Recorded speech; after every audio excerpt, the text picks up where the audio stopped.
আসসালামু আলাইকুম রহমতুল্লাহি ওয়া বারাকাতুহু। আজকে একটা গুরুত্বপূর্ণ হাদিস নিয়ে আপনাদের সামনে ভিডিওর ভিতরে তুলে ধরব।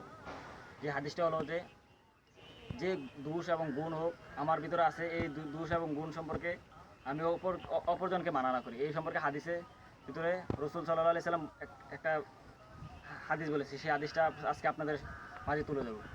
একদিন রসুল সাল্লাল্লাহু আলাইহি সাল্লাম মসজিদ নববীর ভিতরে বসে রয়েছেন। সেই একজন সাহাবী রাদিয়াল্লাহু তাআলা আনহু তার ছেলেকে নিয়ে রসুল সাল্লাল্লাহু আলাইহি সাল্লামের দরবারে চলে গেলেন। যাওয়ার পর বলেন, ইয়া রাসূলুল্লাহ, ইয়া হাবিবাল্লাহ, যে আমার ছেলে এরকম এরকম বেশি মিষ্টি খেতে পছন্দ করে, তো আমার এত সামর্থ্য নাই যে তাই আমি ওনাকে এত মিষ্টি কিনে দেবো। তো এই সম্পর্কে আপনি একটু ওনাকে, আমার ছেলেকে একটু নসিহত করেন।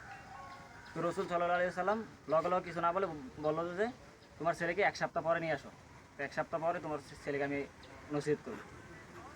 তো উনি সাহাবা ওনার ছেলেকে নিয়ে বাড়িতে চলে গেলেন।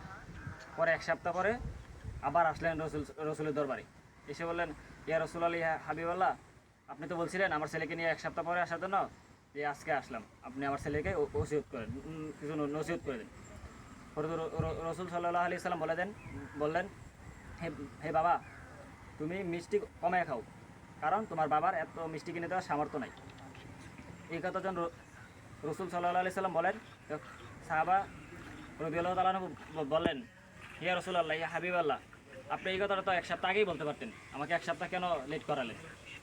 পরে রসুল সাল্লাল্লাহু আলাইহি সাল্লাম বলেন যে আমিও মিষ্টি বেশি পছন্দ করি, এসে আমি এক সপ্তাহ মিষ্টি খানা ছেড়ে দিছি, মানে একবার পুরোপুরি ছাড়ি নাই, মিষ্টি খানা কমে আজকে তোমার ছেলেকে অনুসৃত করতেছি। তো আমরা এই হাদিস থেকে একটা দিন শিক্ষা করলাম যে দোষ এবং গুণ হোক আমার ভিতরে যে কাজটা আছে, আমি যে কাজটা করি এই সম্পর্কে মানুষকে অবগত না করা, এটা হাদিসের দ্বারা আমরা শিখলাম।